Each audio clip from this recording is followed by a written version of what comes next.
Poets, prophets, pundits, polymaths, practitioners, and peers, welcome to Good Culture. Today, we get our mind right. Today, I have the opportunity to talk to Dr. Nii Addy. We haven't known each other long, but in the short period of time that we have known each other, I can tell you that this brother is exceptional. He is a Albert E. Kent Associate Professor of Psychiatry and Associate Professor of Cellular and Molecular Physiology. And he is also the Director of Scientific Diversity and Inclusion at Yale School of Medicine. He received his BS in Biology from Duke University and his PhD in Neuroscience from Yale University. I hope you enjoy this interview with Dr. Nii Addy.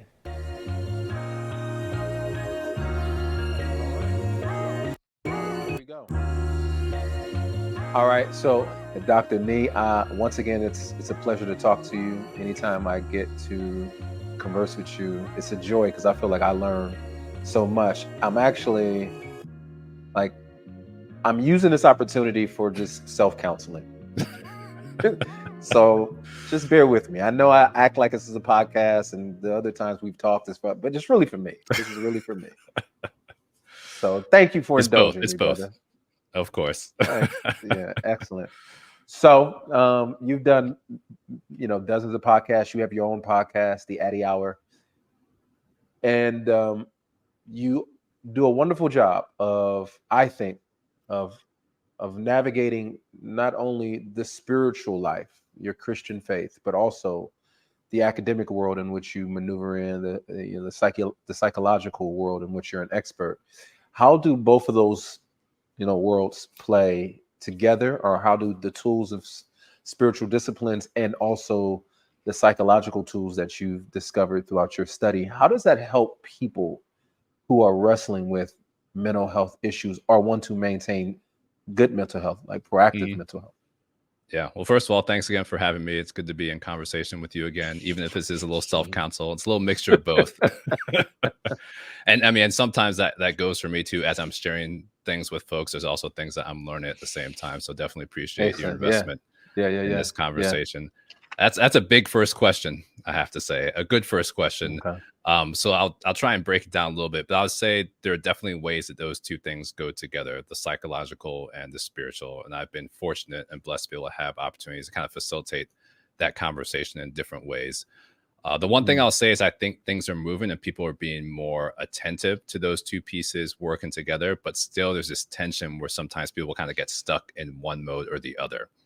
Like, it's important for us to use our spiritual practice, but people will sometimes get stuck in this mindset. Like, if I'm not getting better, if I'm having emotional challenges, or I'm struggling with my mental health because I'm not praying hard enough, or my faith isn't strong enough, and all those types of things, which for me as a neuroscientist is really frustrating, because I know about all the tools that we can use to address our mental health. And here someone is stuck in saying, well, if I'm using this one way and not doing it the correct way and it's not working, then it's because I'm not using that spiritual tool enough. The same time, being in an academic medical setting with scientists and researchers, clinicians, sometimes some of our students get stuck in this mindset of like, what are we supposed to do with those people who think their faith in God can actually help them navigate through their mental health challenges?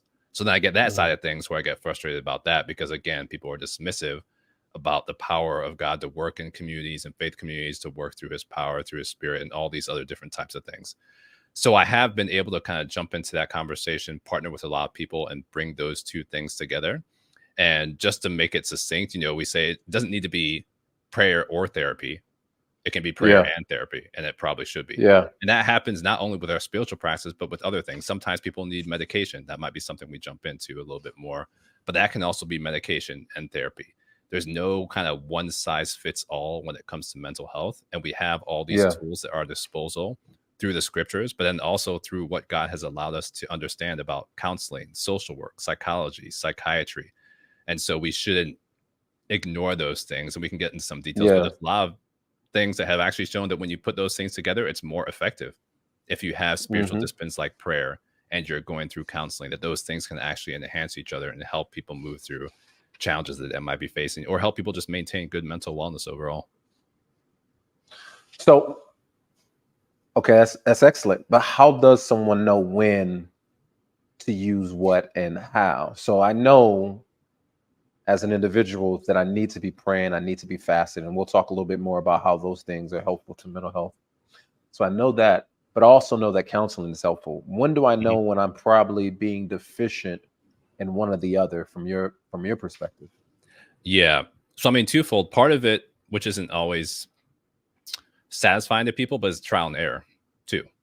So trying different things out. But first thing is to say that, you know, if someone's having an emotional challenge, sometimes we have a hard time figuring out, like people always say, use the word like, I'm depressed.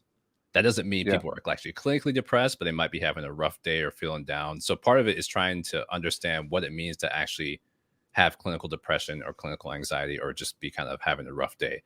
So usually what we'll say is if people are noticing like changes in people's like their overall mood, they just don't seem as motivated to do things. And if that's lasting for a long period of time, for a period of weeks, and it's really disruptive to someone's kind of everyday lifestyle, cadence, behavior, activities. So like if someone who's usually kind of jovial just seems off and is like that for a long period of time, doesn't really seem as interested in work or school or their normal activities, that's kind of a signal of time to get help. But again, it's one of those where you have to try different things. So it's important to kind of maintain our spiritual practices, reading the Word of God, prayer, interacting with other folks. But if that isn't helping and people are still in that place, then it might be good to also go and talk to a professional mental health expert, whether that be a counselor, whether that be a social worker, whether that be a psychologist. And the other thing that's tough about that is something like not everybody who is in those different fields might be the right match for you. You might go and meet with a counselor. They might not really understand where you're coming from. They might not listen to your story. And it's okay to say, okay, maybe I need to try to talk to somebody else. And so I'd say most of it is just when things just don't seem to be moving and people seem like they're stuck and really things are disrupting their everyday life. But that's not easy, because if you try, you know, if you're having a hard time and you talk to someone and that's not working, you're not going to feel all that motivated to go look for someone else.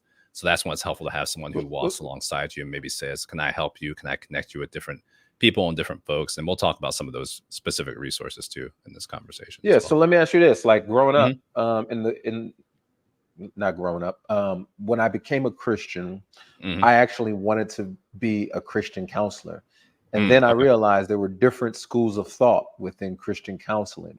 So, what are your thoughts around Christian counseling? One, are there some benefits, and are there some, I guess you can say, some things, some cautions that you would give to people who are trying to find those folks who are going to walk alongside them through spiritual counseling while also applying some of the psychological tools as well?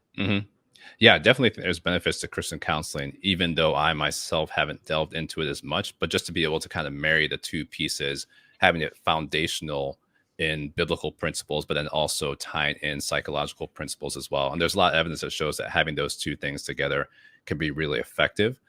The thing that's also encouraging to me is that you can, even outside of Christian counseling, if you have, let's say, a psychologist who is attentive to people's faith perspectives and what they're bringing into that conversation. I've seen that definitely shifting over the years, probably over the last 30 years, where kind of beforehand people were told, like, don't talk about religion in these types of settings. To start now saying, like, one, people were still talking about it and kind of being dismissive about it. So you got to remove that dismissiveness and say, like, as a counselor, as a psychologist, I'm not going to dismiss something that's so important to who this person is, but I'm going to actually try and understand the language and bring that in. The funny thing is sometimes when people are actually going to counselors, those who do not share the same faith background are actually more effective at actually integrating the two. And I don't know exactly why that is.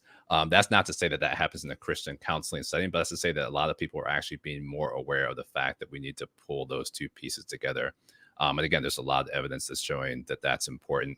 But even outside of Christian counseling, there are actually different aspects where people will incorporate both faith practices and psychological. So one thing that people often use is cognitive behavioral therapy, which really focuses on how you're thinking about certain situations. But there is a new school where people are actually doing spiritually augmented cognitive behavioral therapy, where you're basically marrying the two pieces together, spiritual practices and the CBT, the cognitive behavioral therapy. And that's been shown to be really effective as well. So I wouldn't say that it's removed. I mean, sometimes there are still those who kind of look down on one or the other, but it's really important to have those conversations and partner. In terms of downsides, I would say sometimes, what's the best way to say this? Sometimes those of us, Be in careful. Be Christian careful, Doc. circles. Yeah, this I think we had this conversation on my podcast, so this is safe, I suppose.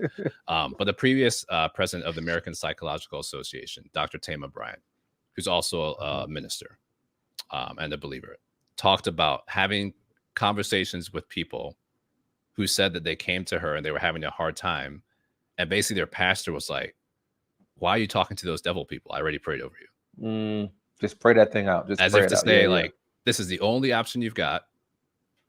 Being pejorative of mental health counselors, regardless of where those people, what their views are on faith and all those types of things. So again, that still exists.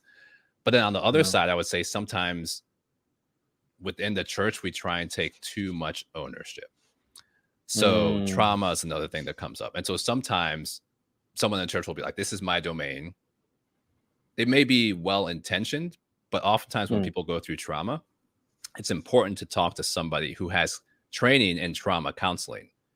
And so you can have a well-intentioned pastor or minister who wants to step into that without the right training, actually ends up doing more harm or re-traumatizing the person or having them go through something unnecessarily again, when they could just partner with someone who has that specific expertise. I mean, there's a reason that people study and go to school and investigate these things for quite a bit of time to really help people where they're at.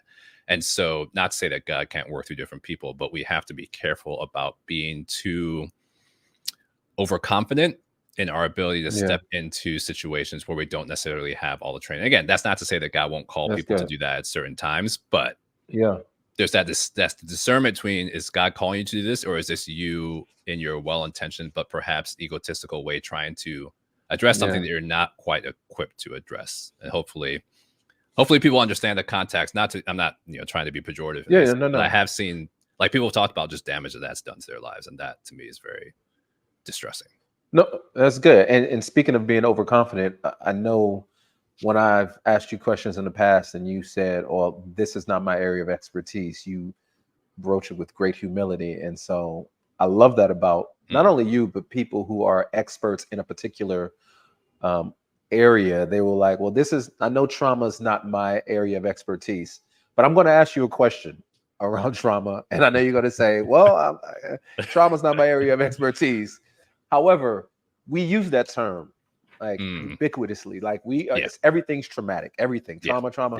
And sometimes I feel like the overuse of the word can diminish its authenticity and its legitimacy, if you will.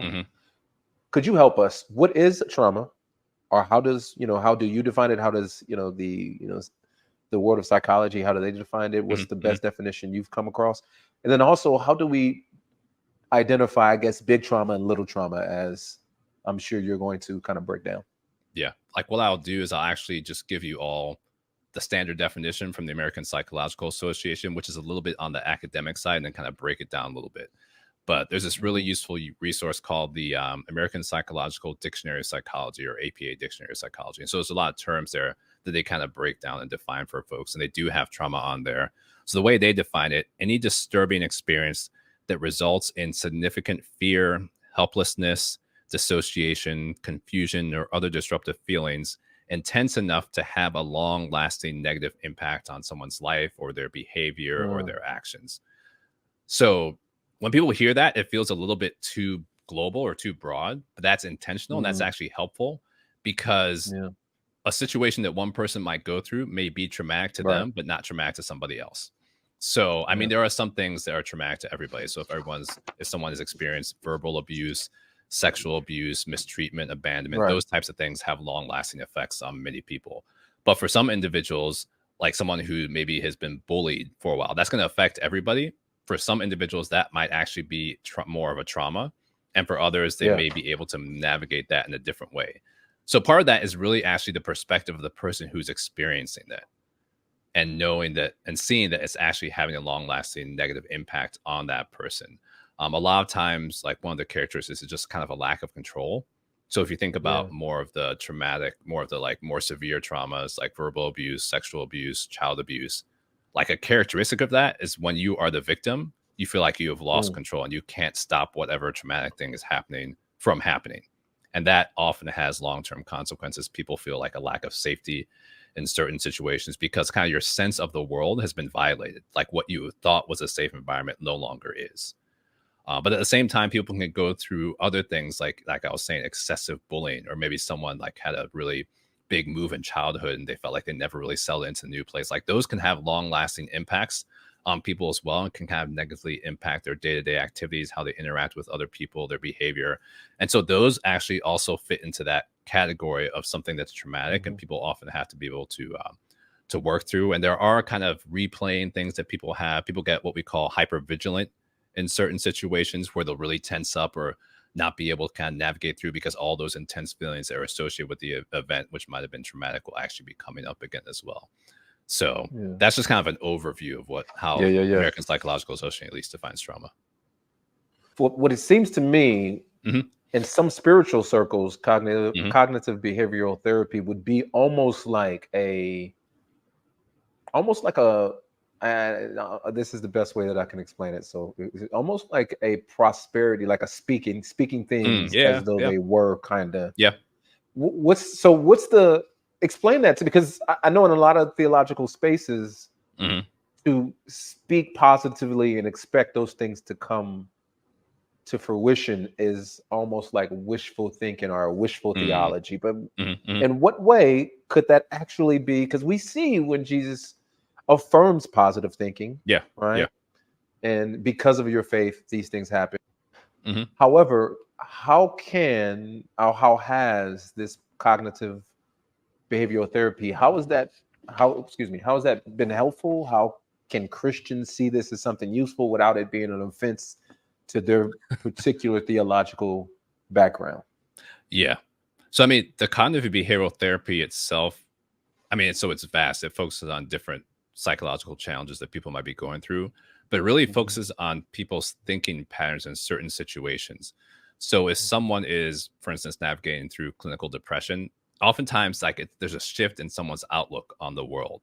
So, they might engage in a certain interaction or see a certain situation and have a really negative perspective about it, assume that the worst is going to happen. People talk about things like catastrophizing, where there might be one little bad interaction that happens, but before you know it, like in your mind, you've decided that this person hates me, they want to see me dead, they're mad that I did X, Y, and Z. So almost making up all these kind of scenarios to kind of keep yourself in that negative place. And so some of the cognitive behavioral therapy is challenging those negative thoughts and seeing if there is actually reality behind those, and kind of retraining your mind to actually realize, okay, I don't have enough information to actually make this conclusion. And so it helps people kind of shift how they're thinking about certain situations. And there's brain biology behind that as well. Like it engages parts of our brains that are important for regulating our emotions and also how we process through different situations. I did have a funny or interesting interaction between a psychologist and a pastor at one point. So the psychologist had actually come to a men's breakfast that a church was having. And so was hearing people's testimonies and people talking about studying the Bible and how God was reminding them who they were. Afterwards, the pastor went and asked the psychologist, he was like, when I read over certain scriptures and I pray those things over myself, I'm reminding myself how God sees me, and was asking a question if that in a form was, he didn't say it this way, but almost like, is that a form of even spiritual cognitive behavioral therapy? And the psychologist was like, yeah, basically it is, because you're reshaping your mindset about the situation. But in this instance, reshaping it based on what God has told us about ourselves and reminding ourselves through prayer of what God has told us and using that to kind of navigate through situations. So even though people kind of assume or think that they're opposing, there are a lot of different parallels that happen with both those as well. A lot of times, I'll say that like God's already instructed this to us through the Word of God, through the Bible. And there's ways that we're noticing that. So I think that it's more of a parallel than anything else. And so I don't see those as opposition at all. I find that there's a lot of opposition. And if I'm honest, I had a lot of opposition to clinical psychology. I'm like, it wasn't as detrimental as just pray that thing out. It was, what are they going to communicate to me that I don't think the Bible is already affirming in my life that I can, and even if it's not necessarily truths that they're going to give me, it's good practices and it's habits. And I think something like that is not contradictory to what we think, Mhm. the Bible is teaching us. And so I think that just affirms in some ways the Mm. clinical practices that people may need. It's just take these tools, kind of recontextualize them for the spiritual context, and amen, you're there. Mm. Mm. So yeah, I think you hit it right on the head. You also do a lot of work around racial trauma, Yeah. um, mental health in regards to racism and Mhm. anti-racist work. What are some of the correlations between racial experiences, racial animus Mm. within our country, and mental health? But the other thing that I'm quite fascinated about is we often talk about the victim and how the victim is Mm. affected. Mhm. Is there any research around how specifically racial or oppressive behavior not only impacts the victim, but how it impacts the oppressor or Mm. the uh, the the offender, if you Mhm. will? Mhm. Yeah. Wow. That's an important question. So I'm gonna violate the rules here a little bit, and you can take a hard pass if you want. But I think this actually relates to the two. Now you're wondering where I'm going. So you were talking about like your opposition initially to some of Uh, the psychological yeah. practices, and I think this actually ties into some of the racism too. But I'm curious, and sorry if I'm getting into my own podcast host mode, but I'm curious, No, you can do that. where you think that opposition came from. Mm. I will say two things. I think one of Okay. it is the spiritual, I guess you could say, development that I had. I Mm. came up around more of your nouthetic biblical counseling, um, who and a lot of folks who didn't believe in medicating folks, or Mm. yeah, it was heavy on spiritual disciplines, heavy on on Christian fidelity and faithfulness, not Mm. so much on the secular practice. And then the second aspect is, I think you could speak to as well, is just being a black man in America, Mm. especially going to Tuskegee University and, Mhm. and knowing what the Tuskegee experiment did, Mhm. being literally Yeah. in a space where people who were tested on Yeah. still lived in the community and shared their testimony. You saw the effects of this Yeah. in certain community members. And so there is that sense of trepidation that kind of rests on you Yeah. as a black male, just like, Yeah. I just don't trust the medical profession. And not saying it's all the way validated. It's just that's just something that was Mhm. passed down to me. Yeah.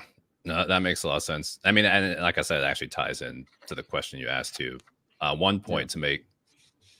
So yes, that happened a long time ago, the Tuskegee experiment, but Yeah. the racism within psychological and psychiatric practice still happens.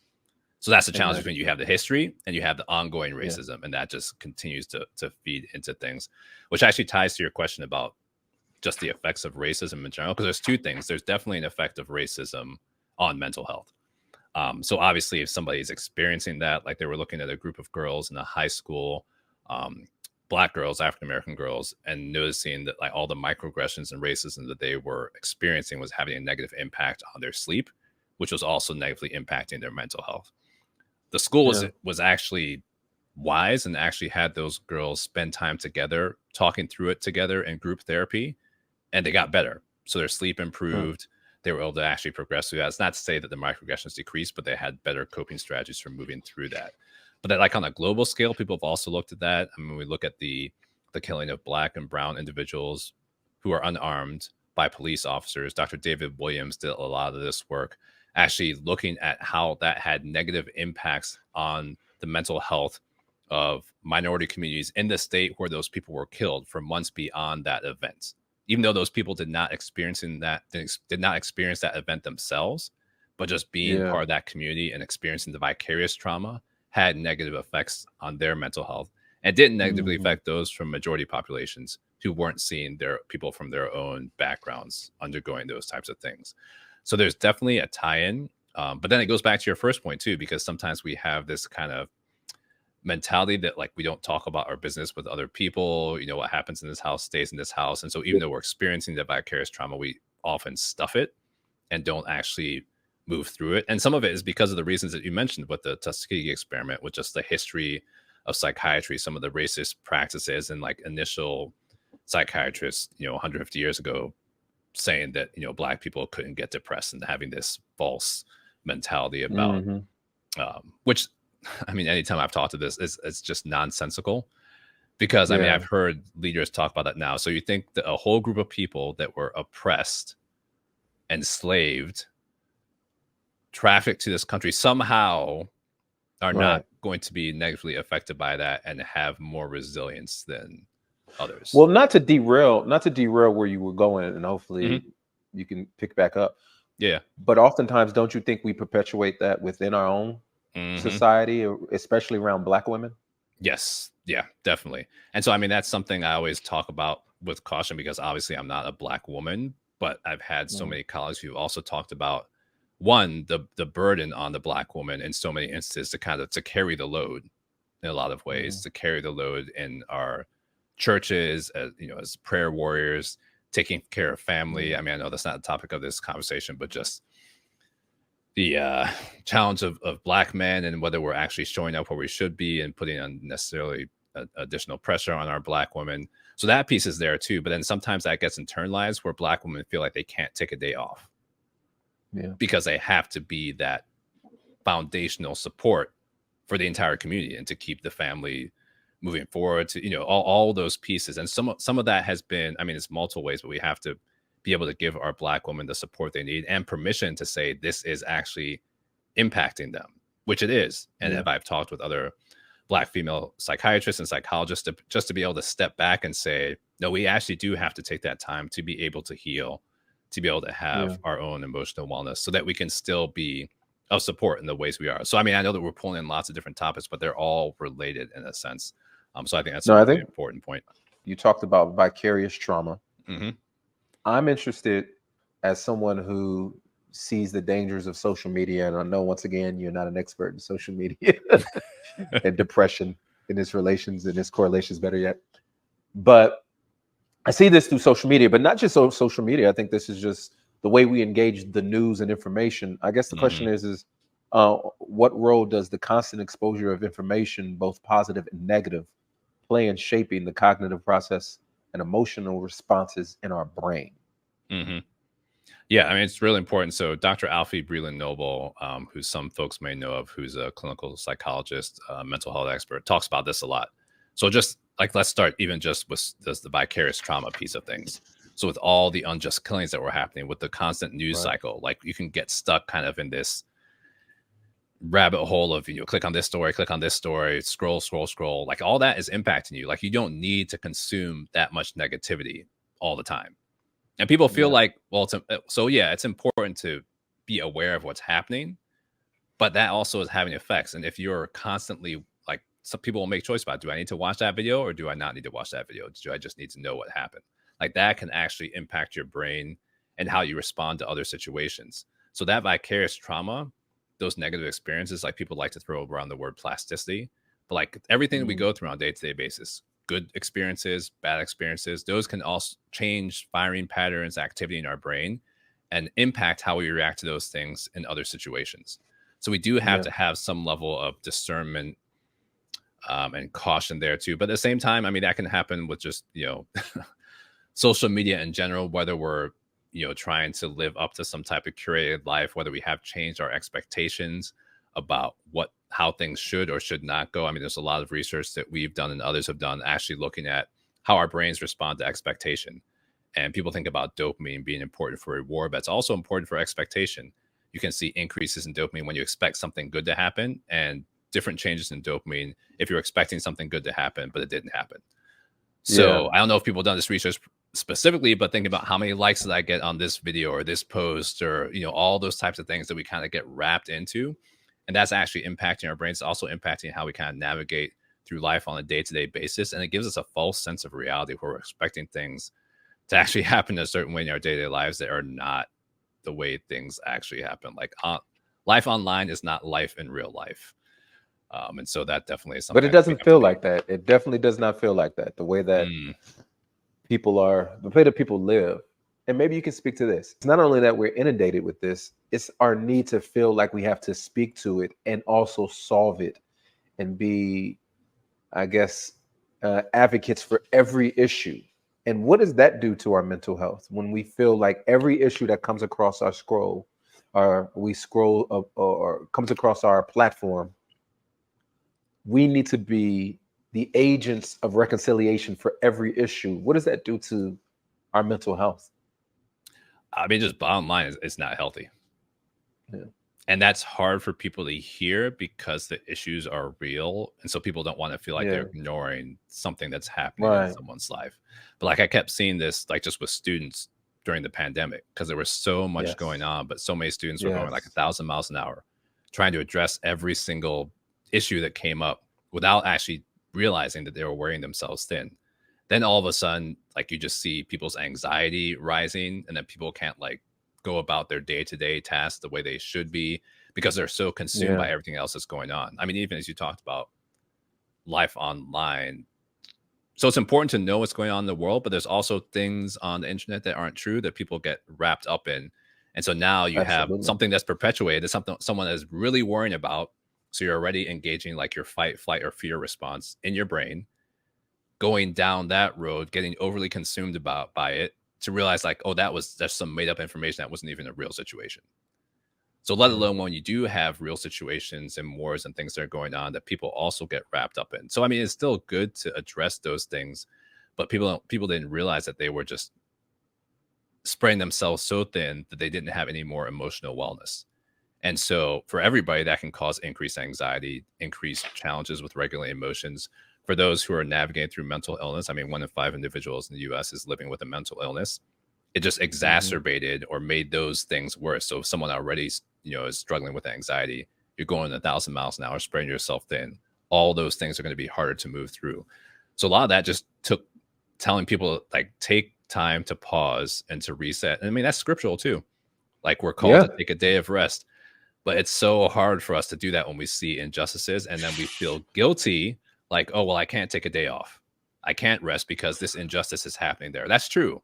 But that doesn't mean that you're called to address every single injustice that you encounter every single day, and to do that with minimal effectiveness because you've run yourself into the ground. If I can have a moment of transparency, I don't even think it's just the injustice that we care about. Because I'm going to say, this is my own personal story. It's not that it's always the injustice we care about.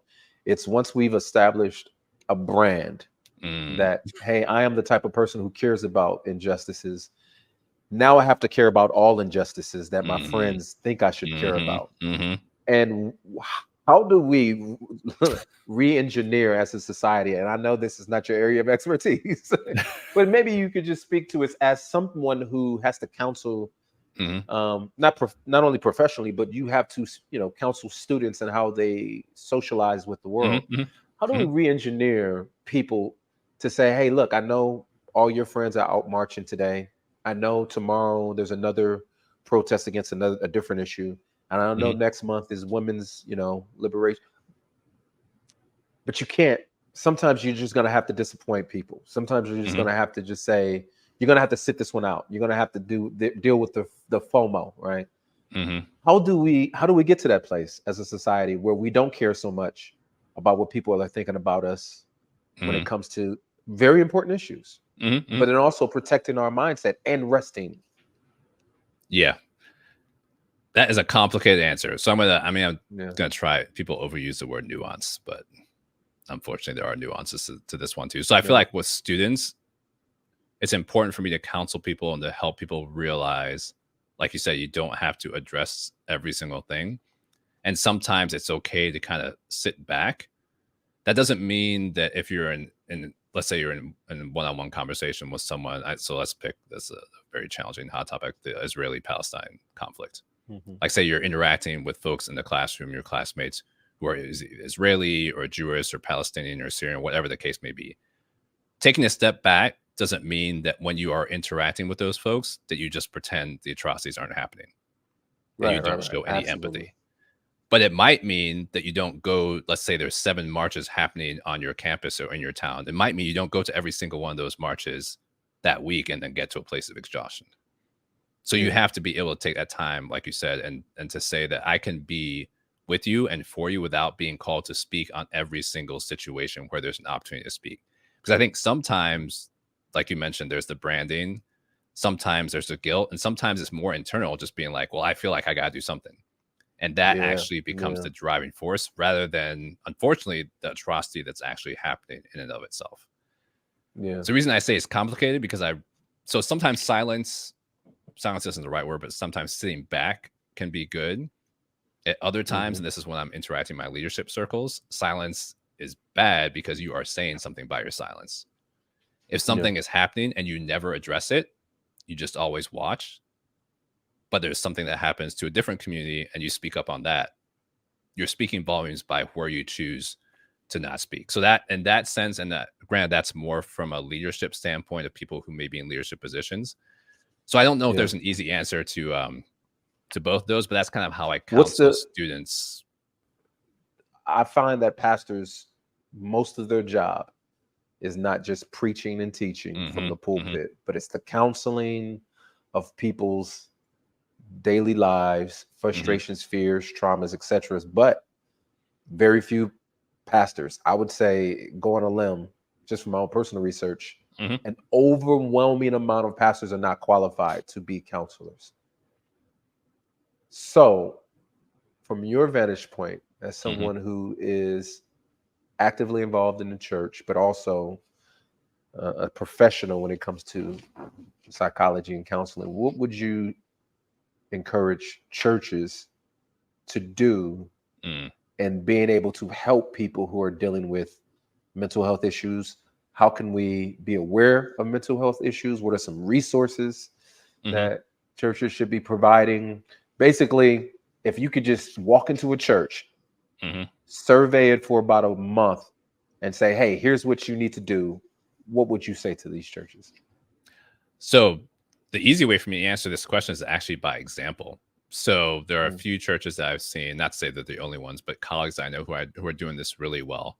One of them is Pastor Mike Walrond in Harlem, and they actually have a counseling center, a Hope Center, that's affiliated with the church. And so what he did was actually start talking about his own mental health from the pulpit, and to take it a step further and actually start this nonprofit that actually is invested in the community.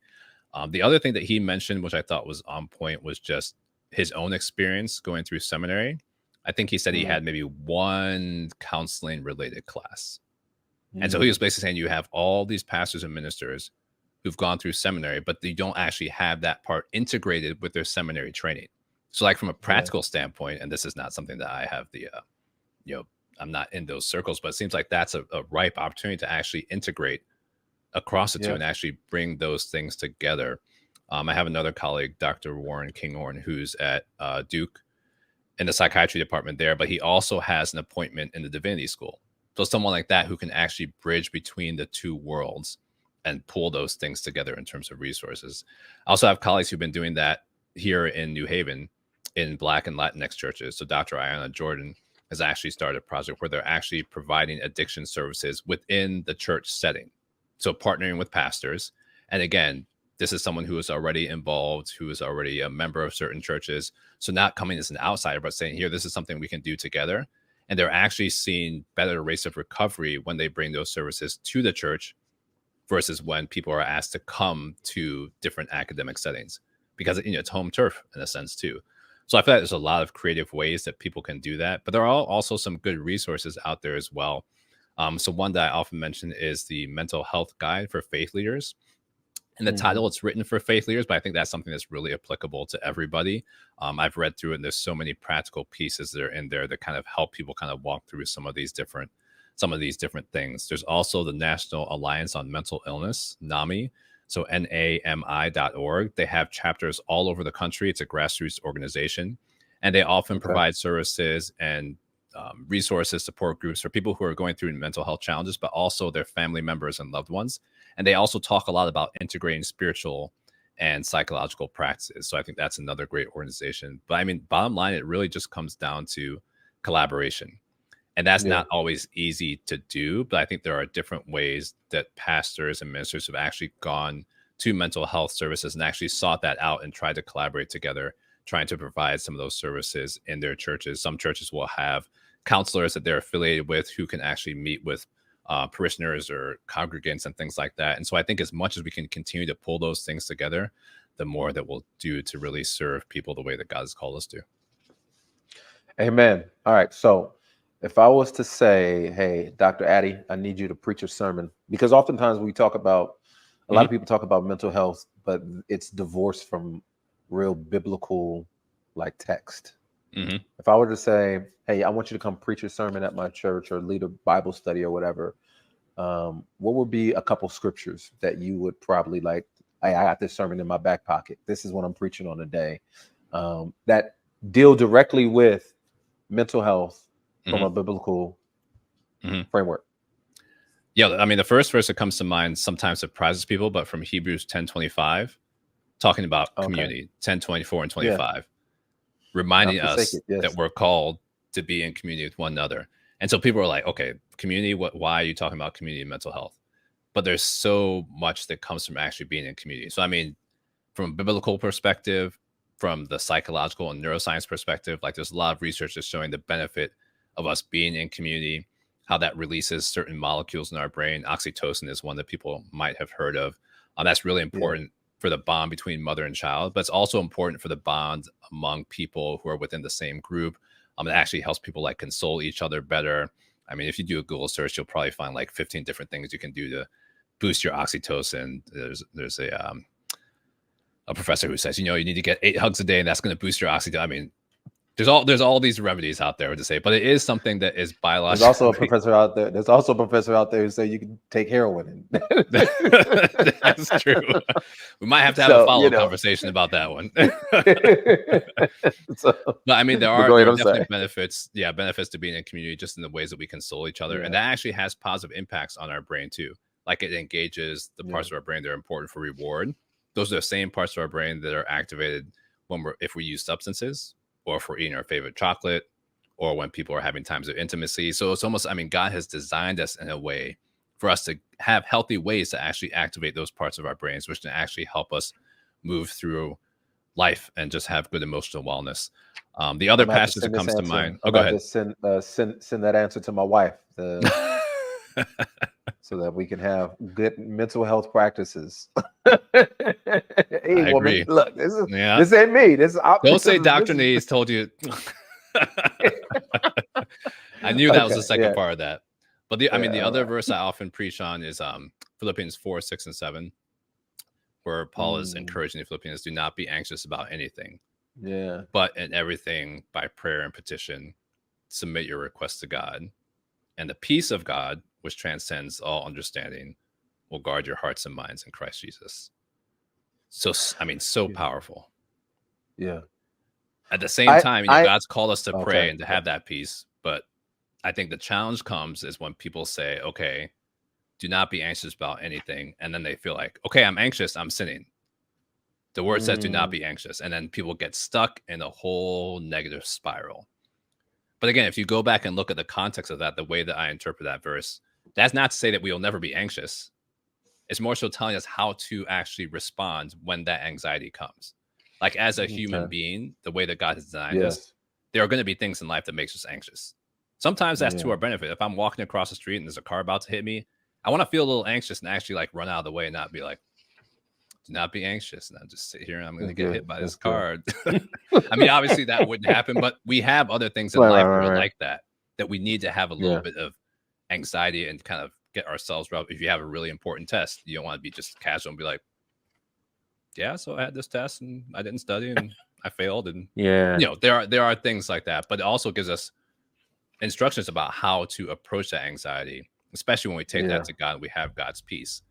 And again, we also have to think about all the tools that God has given us to be able to address those things. That could mean taking it to God and listening when someone sends someone into our life to help us navigate through that and not be like, well, I prayed about it and I didn't sense God peace, so you can't be part of that solution.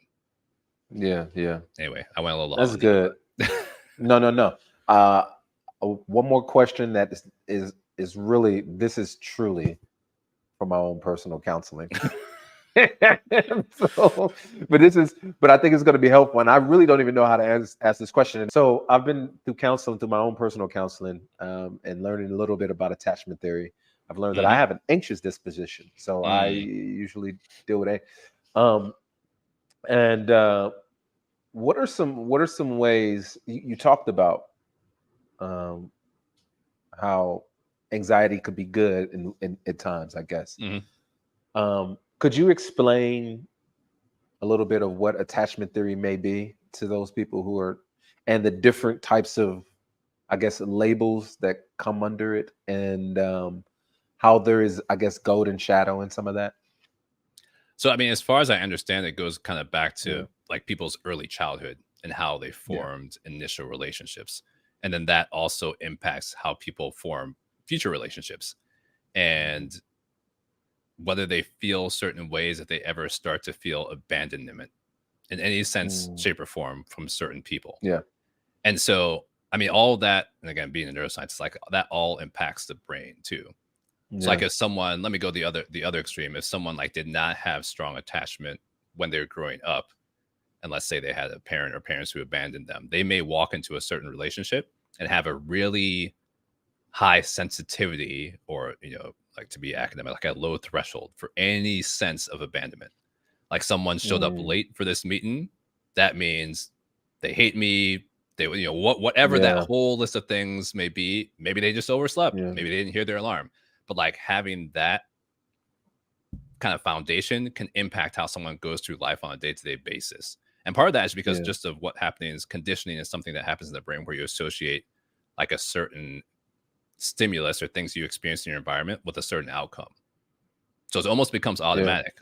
Like I sense this thing, and this is because this happened. And so your brain actually goes into this mode where now I'm abandoned again. And so that can be really difficult for people to navigate through. But there are different ways that people can kind of move through that and learn new skills. Some of that can be like that cognitive behavioral therapy, kind of going through and being like, okay, well, this person didn't show up and it wasn't because they hated me. They overslept. This person was late because they got in a car accident. And so like the more evidence you get of that, the more your brain learns that, oh, that's not actually the response. Your brain response and wiring starts to change the expectation.